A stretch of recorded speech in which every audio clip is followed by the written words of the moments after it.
Salut tout le monde, bienvenue à cette 14e vidéo sur le jeu Stationfall publié par Ion Game Design en 2023. Dans cette vidéo, on va voir les 4 dernières cartes de Projet X qui nous restent à voir.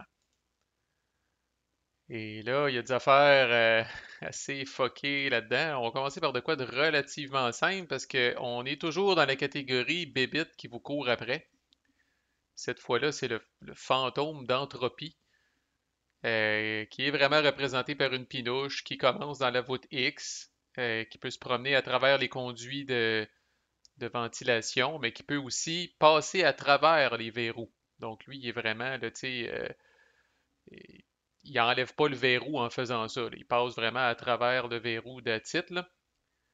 Euh, et lui, sa particularité, s'il termine, lui aussi, il va s'activer à la fin de chaque tour de joueur, à la fin de chaque resolve phase d'un joueur.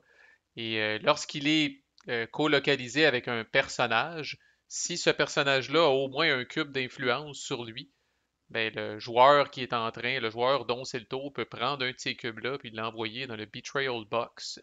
Dans les faits, ce fantôme-là vole vos mémoires. OK? Donc, rappelez-vous, c'est très flavorful. Les, euh, les personnages avec des cubes sont vos conspirateurs, puis là, dans le fond, ils voient le fantôme, puis ils tombent un peu amnésiques, ils oublient qu'ils sont supposés de travailler pour vous, alors c'est à recommencer. Là, tu sais, le cube que vous aviez mis sur ce bottom-là, il est oublié, il s'en va dans le Betrayal Box, puis si vous voulez réutiliser ce personnage-là, c'est à recommencer. Fait qu'il tue pas les gens comme tels, mais graduellement, il va leur bouffer des cubes. Fait que tant qu'il est là, tant qu'il est sur une case avec des personnages qui ont des cubes, il va bouffer ces cubes-là. Dès qu'il n'y a plus de cubes sur la case où il se trouve, lui a quand même une petite twist. Il court pas après des joueurs nécessairement, il se dirige vers l'antimatière.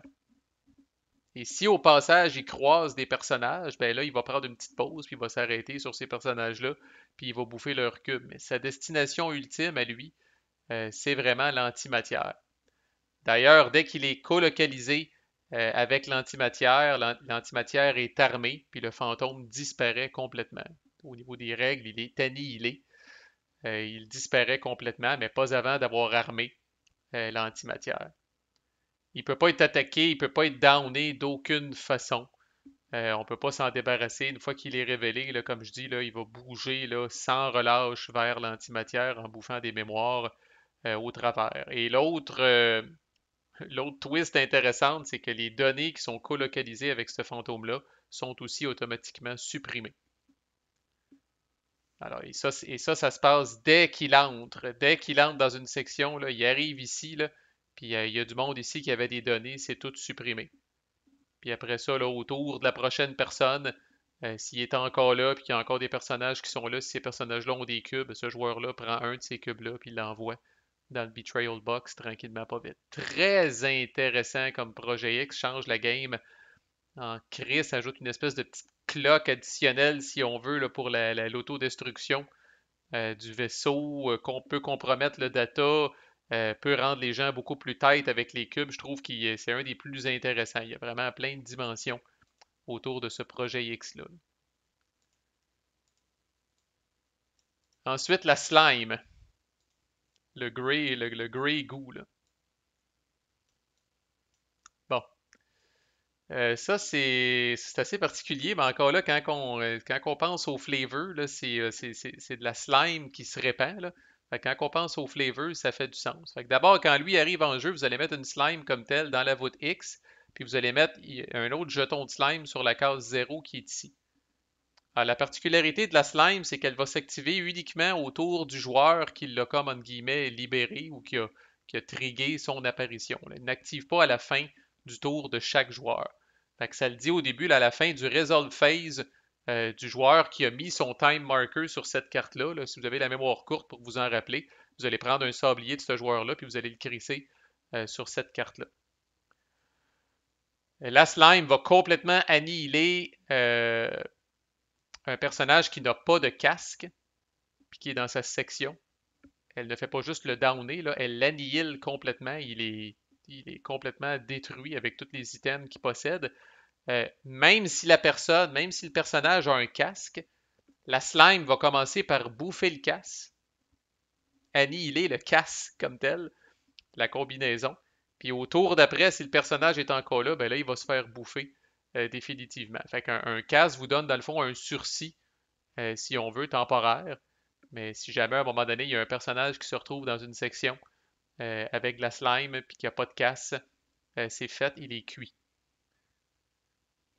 Ensuite, si vous êtes en blackout, il ne se passe rien. Donc, si tu sais, là, les sources d'énergie de la station ont été pétées de sorte là, qu'on est en blackout, là, qu'il fait noir partout dans le vaisseau, il ne se passe rien d'autre. Sinon, vous allez prendre ce marqueur-là puis vous allez le descendre. Alors, ça représente le spread, la façon que la slime s'est répandue, là.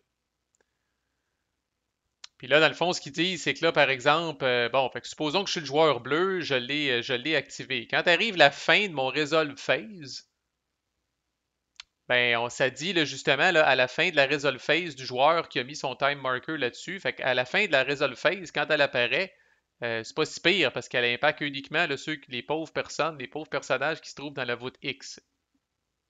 Alors, c'est pas si pire que ça. Mais par exemple, à la fin de mon tour, je vais augmenter ça de 1. À moins qu'on soit en blackout. Si on est en blackout, on ne l'augmente pas. Fait que thématiquement, penser que la slime dans l'obscurité, je sais pas, là, tu sais, elle est comme calmée, elle n'est pas excitée, là, puis elle se répand pas, là, mais si les lumières sont allumées, elle est énervée, esti, puis elle se répand partout. Sinon, j'arrive à la fin de mon tour, après avoir pété les personnages qui sont avec la slime, je vais augmenter ça à 1, puis ça, dans les faits, ce que ça veut dire, c'est que là, elle vient de se répandre à une section de la voûte X. Et elle ne peut pas passer à travers les conduits. Thématiquement, mais elle peut passer à travers les locks. Alors là, tasser ce bonhomme-là, là, parce qu'il n'est plus là, mettons, là. Alors là, dans les faits, on est rendu ici. La portée, là, finalement, là, de la slime est rendue ici. C'est encore pas pire. Mais à la fin de mon prochain tour, comme joueur bleu, là, elle va tuer tout ce qui bouge ici. Elle va tuer tout ce qui bouge ici. Puis après ça, si on n'est pas en blackout, je vais augmenter ça à 2. Et là, soudainement, voici sa portée, là. Elle a de la portée jusqu'à 2 sections de la voûte X. Puis après ça, 3 sections de la voûte X. Puis après ça, 4 sections de la voûte X. Fait que la slime se répand, puis est de plus en plus là, euh, partout là, sur le vaisseau. D'ailleurs, si jamais le spread se rend à 5, c'est fin de la game. OK? Donc là, c'est considéré que la slime est tellement éparpillée sur le vaisseau là, que c'est terminé. Là, ça précipite euh, l'explosion de la station ou la fin de la game. C'est écrit là, si le spread se rend à 5, là, proceed to station fall, c'est terminé. Fait que c'est pas autant. Moi, je dirais bien ça. Il y a des façons de le ralentir. En blackout, le spread arrête. Fait que là, s'il y a des joueurs qui veulent pas là, que la slime se répande, là, il y en a qui vont courir après ces sections-là là, avec un gun ou avec un bludgeon pour les péter, pour crisser le vaisseau, les lumières éteintes. Fait que ça, c'est une façon de ralentir le spread. C'est pas quelque chose qui s'active à la fin du tour de chaque joueur, seulement à la fin du tour du joueur qui l'a libéré. Fait que mine de rien, les joueurs ont quand même plusieurs opportunités de crisser le camp. Mais si jamais on n'est pas en blackout, là, ça vient de mettre potentiellement, oui, un peu comme l'antimatière, un timer sur la game. Dans 5 tours, c'est la fin de la game. Même s'il reste 11 minutes, dans 5 tours, c'est la fin de la game. Parce que la slime va se répandre. Puis non seulement ça, mais Chris, faites attention à vos shorts en esti. Si votre but c'est de vous échapper, là, ben là, tu sais, rendu, comme je disais, à 3, si vous êtes ici, là, là, vous êtes à portée de la slime, puis rendu à 4, là, ben là, ça commence à être tough, mais là, elle se répand jusqu'ici, jusque-là, ici, là, tu sais, là, Chris, là, elle est rendue quasiment partout, c'est la moitié du vaisseau, puis elle commence à se répandre en haut puis en bas, là. Fait qu'encore là, très, très, sont tous intéressants, les projets X, là, mais moi, je trouve fasciné par les mécaniques puis par comment que ça se rattache au thème et que ça rend le jeu différent et que ça rend le jeu intéressant. Ensuite, espèce de trou noir, de wormhole, ça, c'est vraiment, vraiment particulier, là. C'est pas du tout une bébite, même. Il y a beaucoup de gens qui voient ça comme étant positif, que quand tu as ce projet X-là, c'est peut-être le seul projet X peut-être qui est positif, là, donc dépend comment est-ce qu'on le voit, là. D'abord, dès que ça s'est révélé, si le réacteur n'est pas déjà endommagé, il est endommagé en le révélant. Ensuite, ça reste, ce trou noir-là existe dans la voûte X. Les items et les personnages qui sont dans la voûte X ou qui rentrent dans la voûte X s'échappent automatiquement. C'est un trou noir ou c'est comme un passage, c'est un, c'est un passage interdimensionnel qui vous amène à la Terre directement quand vous êtes là-dedans. Fait que ça devient une façon, dans le fond, calissement simple de vous échapper, là. Pas besoin de border un pod, là, puis de suer, là, puis de dire quelqu'un va-tu péter mon pod, esti, puis quelqu'un va-tu m'empêcher de traîner mon bonhomme, assommer mon bonhomme. Vous rentrez là, vous échappez. Alors pour les personnages qui veulent s'échapper, vous accueillez ça avec joie. Euh, Toutes les choses qui s'échappent via le trou noir sont considérées colocalisées. Donc, on assume que vous arrivez tous à la même place sur Terre, puis vous êtes considérés colocalisés pour les agendas et les conditions de victoire de certains personnages. Et évidemment, il y a une twist. Si jamais l'antimatière se retrouve dans le trou noir, le trou noir lui-même est annihilé et tout ce qui s'est échappé à travers le trou noir est aussi annihilé. Alors, si vous vous échappez par le trou noir, vous n'êtes pas certain d'être considéré comme échappé jusqu'à temps que la game soit complètement finie, parce que quelqu'un de Snowro pourrait peut-être venir ramasser l'antimatière puis venir pitcher ça ici euh, pour faire sauter là, tous ceux qui sont échappés par là. On s'entend, c'est quand même assez tough, c'est loin en crise de partir de là puis s'en aller à la voûte X. Là, ça prendrait la collaboration peut-être de plusieurs personnes, mais sait-on jamais. Ils ont mis ça quand même comme petite condition puis comme petite twist, là. Et le dernier, mais crissement pas le moindre, l'espèce de rayon de la mort. Vraiment le Death Ray. Alors, quand ça arrive en jeu, on change l'array control qui normalement permet de transmettre des données à des sites externes. L'array control permet maintenant de tirer le style de rayon, là. Pensez au rayon, là, d'ailleurs, c'est comme ça qu'ils l'ont mis, là. Le rayon de l'étoile noire dans Star Wars, là, ça ressemble à ça, là. Donc, un humain ou un robot qui est situé dans l'array control peut tirer avec le rayon de la mort. Le rayon de la mort ne peut pas tirer, évidemment, si l'array control est pété, mais il ne peut pas tirer non plus si le réacteur est pété. Alors ça, c'est des façons d'empêcher les gens d'utiliser le rayon de la mort. Le fait de tirer le rayon de la mort, ça pète le réacteur. Donc, quelqu'un ne pourra pas rester aux commandes du rayon de la mort puis tirer tout ce qui bouge pendant tout le reste de la game. En tout cas, il ne pourra pas faire ça sans un complice à quelque part, parce que le fait de tirer le rayon de la mort, ça pète le réacteur. Puis je répète que quand le réacteur est pété, on ne peut plus tirer avec le rayon de la mort. N'importe quoi qui se fait tirer dessus par le rayon de la mort est complètement annihilé. Et qu'est-ce qu'on peut tirer avec ça? Puis là, c'est tout du jamais vu, là.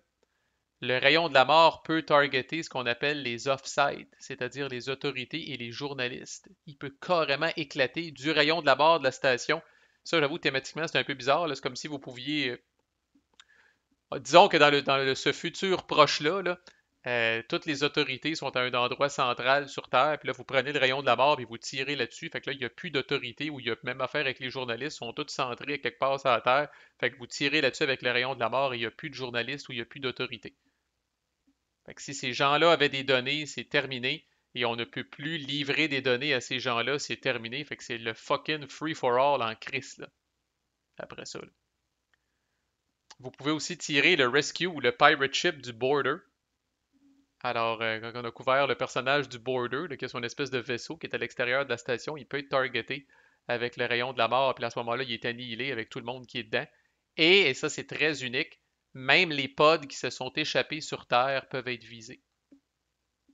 Fait que vous vous échappez avec ce pod-là, il y a deux, trois personnages qui s'échappent avec ce pod-là. Dans la grande, grande, grande majorité des cas dans ce jeu-là, ils sont en sécurité. On prend l'icône de planète, on vient mettre ça sur eux autres. Mais là, avec le rayon de la mort, vous ne serez jamais sûr. Est-ce que quelqu'un va pouvoir tirer votre pod spécifiquement sur Terre? Et là, à ce moment-là, il explose avec tout son contenu. Fait qu'évidemment, s'il y avait des joueurs qui étaient coupables au moment où les flics ont été oblitérés par le rayon de la mort, ben vous redevenez suspect. Il n'y a plus personne pour vous arrêter à votre arrivée sur Terre. Il n'y a plus personne pour vous faire de procès. Et l'utilisation du rayon de la mort lui-même n'est pas suffisant pour vous rendre suspect, curieusement. Alors, vous pouvez tirer un pod, même si c'est un pod qui est éclairé, qui est rendu sur Terre, puis que oui, tout ça a été pogné sur tape, là, vous avez tiré le rayon de la mort. Bon, les caméras vous ont juste vu en train de pitonner des affaires, c'est pas clair que c'est vous autres qui avez activé le rayon de la mort. Mais bref, ça vous rend pas suspect de faire ça. Fait que pensez aux 27 personnages, la combinaison que vous allez avoir dans toutes vos games. Pensez aux 8 projets X, la combinaison que vous allez avoir dans toutes vos games. Puis ça vous donne cet hostie de jeu complètement fou au niveau replayability, complètement fou au niveau variabilité. Pas une hostie de game va être pareil. Je sais que tout le monde dit ça, là, mais dans ce jeu-là, c'est vraiment, vraiment, mais vraiment le cas, là. Et pour ceux qui diraient, Marco, dis-nous pas que c'est fini, esti, t'as tout couvert les règles, les personnages et les projets X, je ne peux pas vous laisser sans vous montrer une game en action. Alors, j'ai une coupe de games de play by email qui se sont terminées. Ça se joue super bien en plus en play by email parce qu'il n'y a pas d'interruption. Fait que même si c'est un multiplayer, quand c'est mon tour, je fais mes trucs, puis après ça, c'est à l'autre personne. Fait que ça se joue super smooth à 4 en play by email. Et oui, j'ai une game pour vous que je vais vous montrer, qu'on va replayer ensemble. Ça va être une occasion de voir le jeu en action, de vous rappeler certaines règles, parler de stratégie aussi un petit peu. Fait que pour ceux qui ne peuvent pas avoir assez de Station Fall dans leur vie, non, ce n'est pas terminé. On commence un petit playthrough là, pour finir la playlist. À plus!